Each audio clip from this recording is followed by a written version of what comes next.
بسم الله الرحمن الرحيم.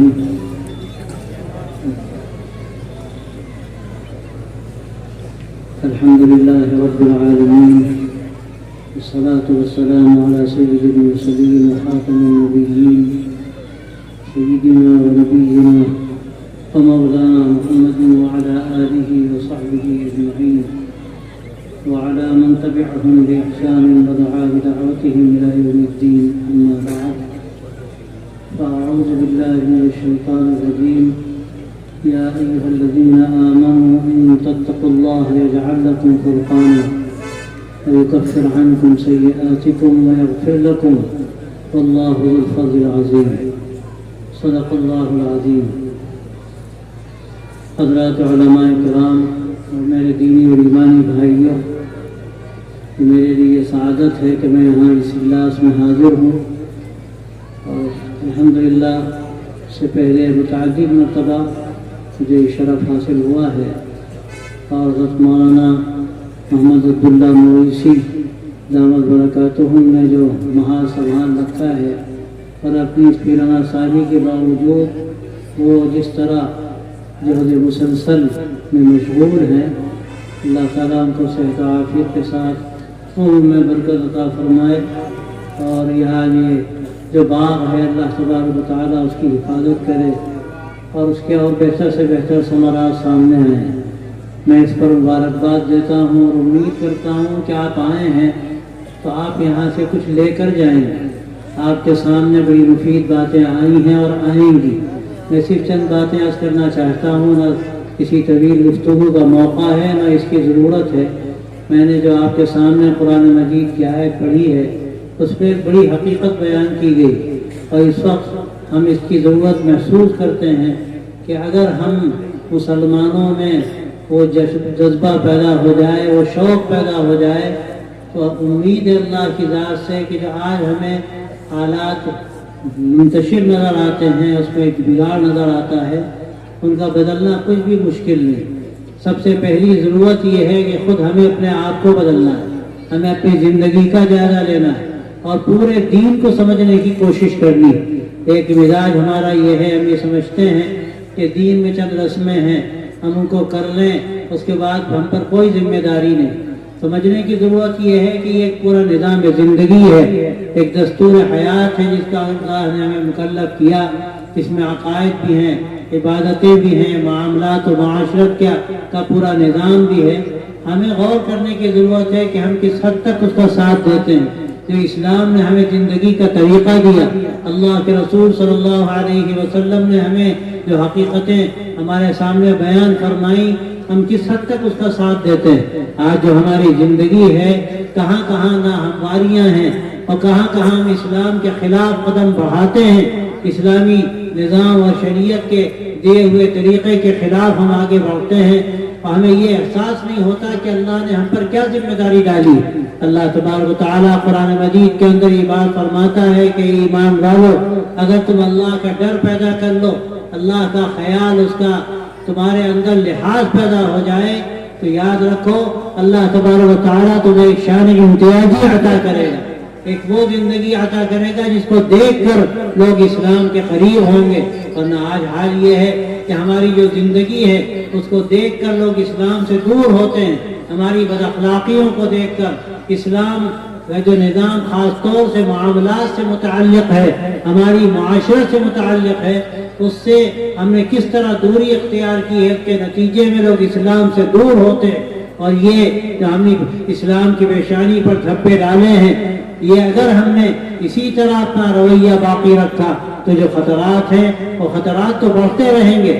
اسلام کے بارے میں جو بدگمانیاں پھیلائی جا رہی ہیں اس کا موقع ہم دیتے ہیں۔ تو میں آپ سے صاف طور سے یہ بات کہنا چاہتا ہوں کہ آپ یہاں پر آئے ہیں تو یہ طے کر کے جائیے کہ ہمیں پورے دین کو سمجھنا ہے، دین پر جینا ہے، دین پر مرنا ہے، اور دین نے ہمیں جو کچھ دیا، ہمیں جو زندگی دی، اس زندگی کو ہمیں بالکل اسی طریقے کے مطابق گزارنا ہے جو اللہ کے رسول صلی اللہ علیہ وسلم نے ہمارے سامنے اس کے نمونے رکھے ہیں۔ اگر ہم نے یہ طے کر لیا تو انشاءاللہ آپ دیکھیں گے کیسے اس کے اثرات ہماری زندگی پر پڑتے ہیں اور اس کے اثرات ہمارے سماج پر پڑتے ہیں۔ اگر غور کیا جائے تو جو ہماری سماجی زندگی ہے، ہمارے معاملات ہیں، اس میں اکثر و بیشتر ایسی چیزیں ہماری زندگی میں داخل ہو گئی ہیں کہ کوئی جوڑ نظر نہیں آتا ہمارے ان معاملات کا اسلام سے اور ہماری زندگی کا اسلام کے نظام حیات سے۔ اس لیے ہمیں غور کرنا چاہیے۔ اس میں ایک بڑا مسئلہ یہ ہے کہ شادی بیاہ میں جو فضول خرچیاں ہم کرتے ہیں اور غلط رسمیں اختیار کرتے ہیں اور بھول جاتے ہیں کہ اللہ کے نبی صلی اللہ علیہ وسلم نے کیا فرمایا۔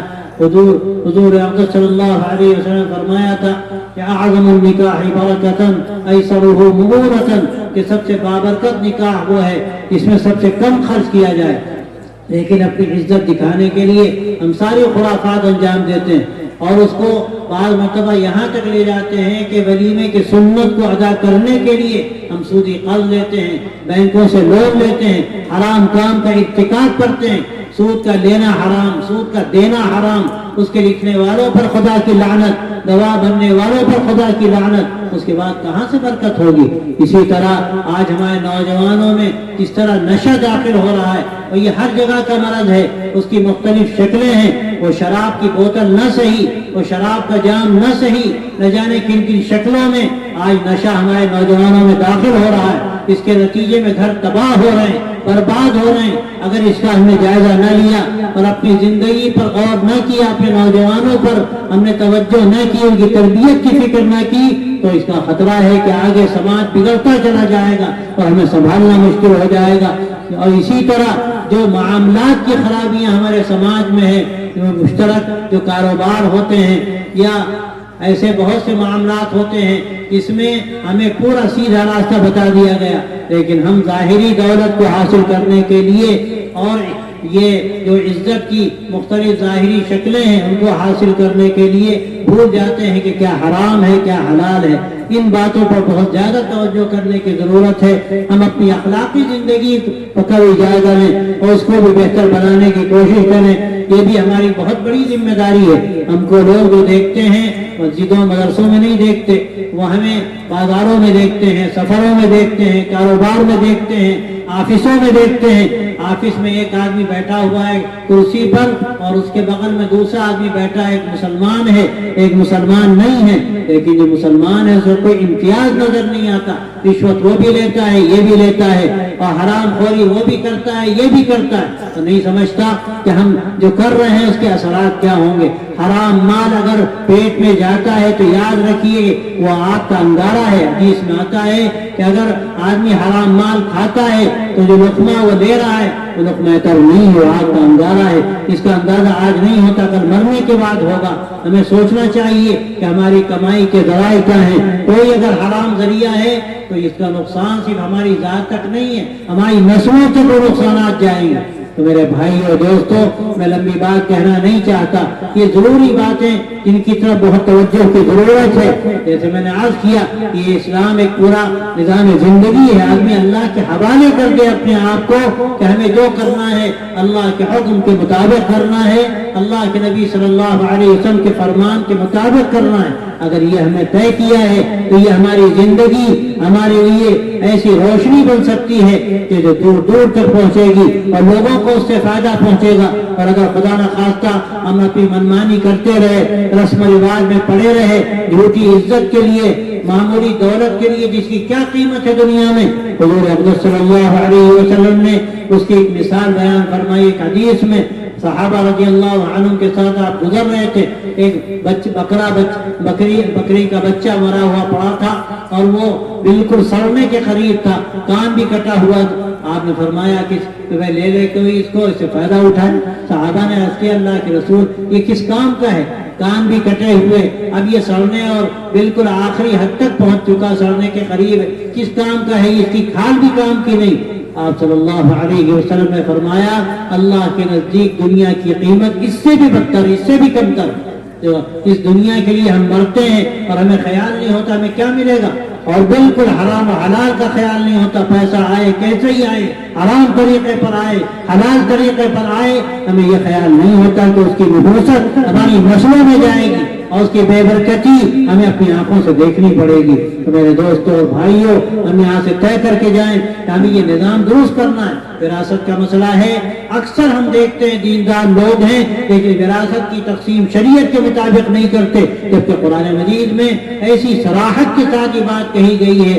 ایک جگہ پر وراثت کا جو نظام بیان کیا گیا، میں تو کہتا ہوں کہ نہ قرآن، نہ نماز کا، نہ روزے کا، نہ اور بڑے بڑے جو اہم ترین کام ہیں، عبادتیں ہیں، فرائض ہیں، ان کا پورا نظام اور پوری تفسیر آپ کو ایک جگہ نہیں ملے گی۔ جس طرح وراثت کے بارے میں قرآن مجید میں ایک جگہ پوری تفصیل بیان کر دی گئی کہ کس کا کیا حق ہے۔ کسی کا انتقال ہو گیا، اس کے بیٹے ہیں، بیٹی ہے، اگر اس کی بیوی ہے یا اس کے ماں باپ ہیں، اللہ تبارک و تعالیٰ نے سب کا حق طے کر دیا، بلکہ یہ اعلان کر دیا کہ یہ اس کا ہو گیا۔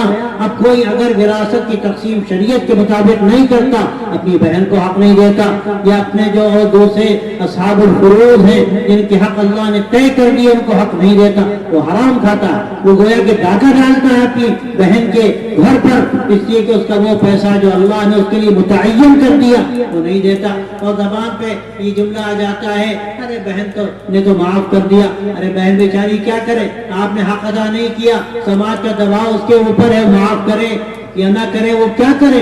کل قیامت میں اس کا ڈر ہے کہ وہاں وہ اپنے حق کا جو مطالبہ کرے گی، آدمی اس وقت کیا کرے گا؟ حدیث میں آتا ہے کہ مفلس وہ ہے کہ جو بڑے اعمال لے کر گیا، بہت نمازیں لے کر گیا، بڑے روزے لے کر گیا، لیکن کسی کا حق مارا ہے، کسی کو ستایا ہے، کسی کے بارے میں اس نے سخت بات کہی ہے، سارے وہ آ جائیں گے وہاں پر اپنے حق کا مطالبہ کریں گے۔ اس کا نتیجہ کیا ہوگا؟ اس کی نیکیاں ان لوگوں کو دے دی جائیں گی جس کا حق اس نے مارا، اور جب نیکیاں ختم ہو جائیں گی تو ان کی برائیاں اس کے سن لا دی جائیں گی۔ اور حدیث میں آتا ہے کہ ساری نیکیوں کے باوجود وہ منہ کے بل کھینچ کر جہنم میں ڈال دیا جائے گا۔ اللہ تعالی ہم سب کی حفاظت کرے، لیکن ہمیں جائزہ لینا چاہیے کہ کسی کا حق ہمارے ذمہ نہ رہ جائے۔ یہ وہ باتیں ہیں اس وقت بڑی ضرورت ہے سماج میں ان کی۔ میں تو سمجھتا ہوں کہ آپس کے جھگڑے ہیں، لڑائیاں ہیں، اس کے سب سے بڑے دو اسباب ہیں۔ ایک تو یہ کہ وراثت کی تقسیم شریعت کے مطابق نہیں ہوتی،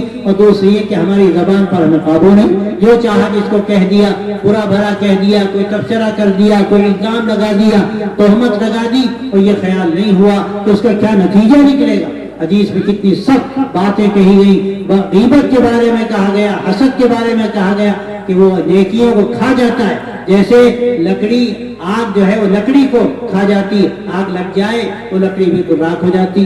تو بھائیو اپنی زندگی کا جائزہ لینے کی ضرورت ہے، عقائد میں پختگی ہو، یہ بنیاد ہے ہماری۔ اگر عقیدہ توحید پختہ نہیں ہے، ایک اللہ کا یقین ہو، الا لہ الخلق والامر، کان کھول کر سن لو، اسی کا کام ہے پیدا کرنا، اسی کا کام ہے نظام دنیا کا چلانا، اللہ کے اختیار میں سب کچھ ہے، سارا تصرف اس کا، ساری قدرت اس کی، سارے خزانے اس کے پاس۔ ہماری ذمہ داری ہے اپنے عقیدے کو مضبوط کریں کہ وہی مشکل کشا، وہی حاجت روا، اسی کے آگے ہاتھ پھیلانا، اسی سے مانگنا، اور یہ سمجھنا کہ دنیا میں جو ہوتا ہے اللہ کے کرنے سے ہوتا ہے۔ توحید کا عقیدہ مضبوط ہو، عقیدہ رسالت کا مضبوط ہو، اس آخری شریعت کو ہم آخری شریعت سمجھیں۔ اور آج کے فتنوں کے زمانے میں اس موبائل نے نہ جانے دنیا کو ایک گھروندا بنا دیا، کوئی لندن میں بیٹھا ہے، کوئی امریکہ میں بیٹھا ہے، کوئی پڑوسی ملک میں بیٹھا ہے، اور ایسی ایسی خرافات ہمارے سامنے اس موبائل کے ذریعے سے گھر گھر میں داخل ہو رہی ہیں کہ اگر ہم دین کی حقیقت سے واقف نہ ہوں، ہمارا اگر اہل حق علماء سے تعلق نہ ہو، تو آپ یاد رکھیے کہ اپنے کو بچانا مشکل۔ اس لیے اپنے آپ کو محفوظ کرنا ہے، اس شریعت کو جو اپنے اب آقا حضرت محمد عربی صلی اللہ علیہ وسلم کے ذریعے سے ملی، حضرات صحابہ رضی اللہ عنہم کے ذریعے سے ملی، سلف نے اس کو محفوظ کیا اور ہم تک پہنچایا۔ اسی دین پر رہنا، اسی پر جینا اور مرنا، یہ ہماری پہلی پسند ہے، ہماری بنیاد ہے۔ اگر یہ چیز نہ رہی تو ایمان خطرے میں۔ اور پھر عبادتوں کا اہتمام، فرائض کا اہتمام، حقوق کی ادائیگی، اور اپنے سماج کو بہتر بنانا، معاملات کو صحیح طریقے پر انجام دینا، حرام مال سے بچنا، اور ہر غلط کام سے بچانا اپنے آپ کو کہ ہماری ذات سے کسی کو تکلیف نہ ہو۔ حدیث میں آتا ہے المسلم من سلم الناس من لسانه ويده، صحیح مسلمان وہ ہے کہ جس کی زبان سے، اس کے ہاتھ سے تمام لوگ محفوظ ہوں۔ اگر ہم کسی کو اذیت پہنچا رہے ہیں تو یاد رکھیے کہ ہمیں اسلام ہمارے اندر نہیں ہے، اور ہم بعض مرتبہ معمولی باتوں پر غور نہیں کرتے۔ میں تو یہاں تک کہتا ہوں، آپ گاڑی لے کر جا رہے ہیں، آپ نے گاڑی اس طرح کھڑی کر دی کہ ہر آنے جانے والے کو تکلیف ہو رہی ہے، یاد رکھیے گناہ کی بات ہے یہ، مسئلہ صرف ٹریفک کا نہیں ہے، مسئلہ یہ ہے کہ لوگوں کو اذیت پہنچ رہی ہے۔ تو ہمیں ان چیزوں پر توجہ دینے کی ضرورت. یہ ہمارے اندر اگر اخلاق کی بلندی پیدا ہوگی تو یاد رکھیے اللہ تعالیٰ جو قرآن مجید کے اندر فرماتا ہے کہ ان تتقوا اللہ یجعل لکم فرقانا، اگر تم اللہ کا ڈر پیدا کر لو تو اللہ تمہیں شان امتیازی دے گا. اللہ کا ڈر کیا ہے؟ اللہ کا تقویٰ کیا ہے؟ یاد رکھیے کہ صرف ظاہری چیزوں کو اختیار کر لینا کافی نہیں ہے. میں ہرگز اس کی کمی نہیں کرتا، ان کی تنقید نہیں کرتا. یقیناً یہ داڑھی کا رکھنا اور ٹوپی کا پہننا اور لباس کے شریعت کے مطابق ہونا یہ بنیادی بات ہے. اگر یہ بھی نہ ہو تو ہم خطرے میں ہیں، لیکن یہ تنہا کافی نہیں ہے. جب تک کہ ہمارا دل مسلمان نہ ہو، ہمارا دماغ مسلمان نہ ہو، ہمارے اعمال میں اسلام کا مظاہرہ لوگوں کے سامنے نہ ہو، اس وقت تک یاد رکھیے ہم مکمل مسلمان نہیں ہو سکتے. اور اللہ تعالیٰ نے ہم سے جو وعدہ کیا ہے کہ اگر تم صحیح زندگی اختیار کرو گے تو اللہ تمہیں ایک شان امتیازی دے گا، اس کا تعلق ہماری مکمل زندگی سے ہے جس میں اخلاق کا پہلو انتہائی اہم ہے. اور ہمارے سامنے اس کے نمونے ہیں. حضرت ایک بڑے بزرگ تھے، وہ جہاں پانی پت کے رہنے والے حضرت لقاء اللہ صاحب پانی پتی رحمۃ اللہ علیہ حضرت تھانوی کے خلفاء میں ہیں. ان کا قصہ میں نے کہیں سنا یا پڑھا کہ جب تقسیم ہوئی تو اس وقت انہوں نے ہجرت نہیں کی، یہی رہے. ان کے بڑے روابط تھے برادران وطن سے بھی. جب وہ بوڑھے ہوئے تو انہوں نے اعلان کیا کہ میں رہتے رہتے یہاں تھک گیا، یہاں مسلمان نہیں ہے، میں اگر مروں گا تو کون میری جنازے کی نماز پڑھائے گا، کون تلقین کرے گا. اذان سننے کو بھی کان طرف گئے، اب میں یہاں نہیں رہ سکتا، میں ہجرت کر کے کسی مسلمان علاقے میں جانا چاہتا ہوں. اب ہندوؤں کو پتا چلا، ان کے برادران وطن کو، وہ سب جمع ہو گئے اور ان سے آ کر کہنے لگے آپ جیسا آدمی چلا جائے اس کو ہم گوارا نہیں کر سکتے. آپ سے تو ہمیں سب کچھ ملا، محبت ملی، انسانیت ملی، ہمیں جینے کا سلیقہ ملا، ہم آپ جیسے آدمی کو گوانا نہیں چاہتے. انہوں نے کہا میں تو تھک گیا، اذانیں سننے کو کان طرف گئے، میں کب تک اس طرح یہاں رہوں. تو آپ غور کیجئے کہ وہاں کے لوگوں نے کہا کہ آپ اگر ایسا مسئلہ ہے ہم آپ کے لیے مسجد بنائیں گے، ہم مسلمانوں کو لا کر آباد کریں گے، لیکن ہم یہ گوارا نہیں کر سکتے کہ آپ جیسا آدمی چلا جائے. میرے دوستو یہ اخلاق ہے. ہم سے کون کہے گا کہ آپ یہاں سے ہجرت کر کے کہیں اور چلے جائیے؟ لوگ ہماری ضرورت محسوس کریں گے. اور اسی کی اس وقت سب سے بڑھ کر ضرورت ہے کہ ہمارے اندر یہ احساس پیدا ہو، ہماری بدعمالیاں اور یہ ہماری بد اخلاقیاں، امانت داری نہ ہونا اور جھوٹ بولنا، غلط بات زبان سے نکالنا اور یہ نہ خیال کرنا کہ شریعت کیا کہتی ہے، اس نے ہمیں نہ جانے کہاں سے کہاں پہنچا دیا. حضرت الیاس صاحب رحمۃ اللہ علیہ کاندھلوی، ان کو اللہ نے کتنا بڑا مقام دیا دنیا میں، ان کے ذریعے سے کس قدر دین کی حفاظت اور اشاعت کا کام ہوا. ان کے عزیز تھے مولانا محمود بخش، ان کا قصہ بڑا مشہور ہے، آپ نے شاید سنا ہو. ایک مسجد تھی اور اس کے بارے میں جھگڑا تھا مسلمانوں کا اور ہندوؤں کا، اور بہت لمبا جھگڑا چلا عدالت میں. انگریزوں نے کہا کہ بھائی کسی ایک کو آپ متعین کر دیجئے، وہ آ کر گواہی دے، ہم اس کے حق میں فیصلہ کر دیں. تو ہندوؤں نے بھی طے کیا کہ مولانا محمود بخش جو کہیں گے اس پر ہم راضی. مسلمان بڑے خوش ہوئے کہ کون مسلمان ہوگا جو یہ کہے گا کہ یہ جگہ مسجد کی نہیں مندر کی ہے. وہ بڑے عجیب اللہ والے تھے، کہنے لگے میں کسی انگریز کی شکل نہیں دیکھوں گا. انگریز بھی جو بھی ہو کچھ حقیقت پسند بھی ان میں ہوتی تھی، ان کا شکل دیکھے نہ دیکھے وہ آئے اور جو کہنا ہے وہ کہہ دیں. ہم تو ایک زمانہ گزر گیا اس کے منتظر ہیں کہ صحیح بات معلوم ہو جائے. خیر وہ کسی طرح گئے اور جا کر انہوں نے گواہی دی. وہ گواہی یہ دی کہ میں جانتا ہوں بوڑھا آدمی ہوں کہ جگہ مندر کی تھی، مسلمانوں نے زبردستی قبضہ کر لیا اور یہ صحیح بات ہے، یہ ہے کہ جس کی ہے وہ جگہ اس کو دے دینی چاہیے. یہ جملہ تھا. ایک عجیب کیفیت ہوئی. اس وقت جو وہاں جج تھا اس نے عجیب بات کہی. اس نے کہا کہ مسلمان مقدمہ ہار گئے لیکن اسلام جیت گیا. مسلمان مقدمہ ہار گئے لیکن اسلام جیت گیا. اور اس کا نتیجہ یہ نکلا کہ وہاں جو ہمارے بھائی تھے اللہ نے ان کو اسلام عطا فرما دیا. اللہ نے ان کا یہ جملہ ایسا تھا، حقیقت پسندی کی جو بات انہوں نے کہی، سچائی کی بات، اس کا ایسا اثر پڑا کہ اللہ نے اس کو ہدایت کا ذریعہ بنایا.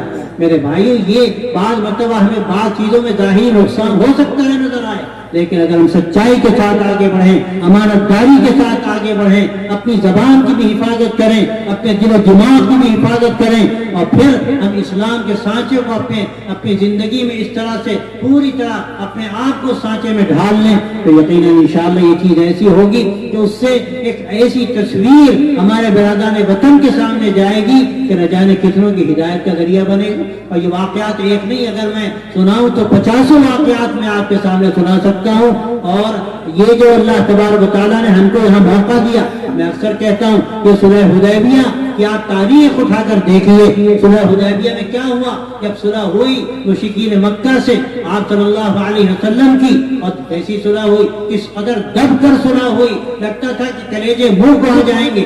لیکن اس کے بعد کیا ہوا, تاریخ کا واقعہ ہے کہ اس 2 سال کی مدت میں جب تک وہ صلح رہی اتنی بڑی تعداد میں لوگ اسلام میں داخل ہوئے نہ اس سے پہلے ہوئے تھے نہ شاید اس کے بعد ہوئے. یدخلون فی دین اللہ افواجا, لگتا تھا کہ فوج در فوج اسلام میں لوگ داخل ہوں گے. حضرت خالد بن ولید, حضرت عبد بن عاص, یہ سب اسی دور کی یادگار. ایسا کیوں ہوا, غور کرنے کی ضرورت ہے. مکہ مکرمہ میں ان لوگوں کو آنے کا موقع ملا جن سے دشمنی تھی. حضرات صحابہ رضی اللہ عنہم جو مدینہ طیبہ میں رہتے تھے وہ مکے میں آئے, مکے والے مدینے آئے, معاملہ کرنے کا موقع ملا. تو انہوں نے دیکھا کس قدر ان کے اندر امانت داری ہے, کس قدر ان کے اندر محبت ہے, کس قدر ان کے اندر انسانیت ہے, کس قدر ان کے اندر صفائی ہے. وہ چیزیں جب ان کے سامنے آئیں تو اس کے نتیجے میں ان کو اسلام کو سمجھنے کا موقع ملا اور بڑی تعداد میں لوگ اسلام میں داخل ہوئے. میں آپ حضرات سے اخیر میں یہی بات کہنا چاہتا ہوں, اللہ نے آپ کو موقع دیا ہے, آپ برادران وطن کے درمیان میں رہتے ہیں, آپ ان سے معاملات انجام دیتے ہیں, کاروبار کرتے ہیں, ان کے ساتھ سفر کرتے ہیں. لیکن افسوس کی بات یہ ہے کہ ہم نے اپنی زندگی ایسی نہیں بنائی کہ ہم اسلام کی چلتی پھرتی تصویر بن جاتے, ہم کو دیکھ کر لوگ اسلام کو سمجھتے. یاد رکھیے کتابوں کے پڑھنے والے بہت زیادہ نہیں ہوتے. ابھی ایک واقعہ مجھے سنایا, کسی نے مجھے انتہائی مسرت ہوئی. ایک ہمارے دوست امریکہ گئے, آ کر کہنے لگے کہ وہاں جا کر بڑی مسرت یہ ہوئی کہ وہاں مسلمانوں کے اندر اخلاق کی بڑی بلندی نظر آئی, ایک دوسرے کو راحت پہنچانے کا ایک جذبہ نظر آیا.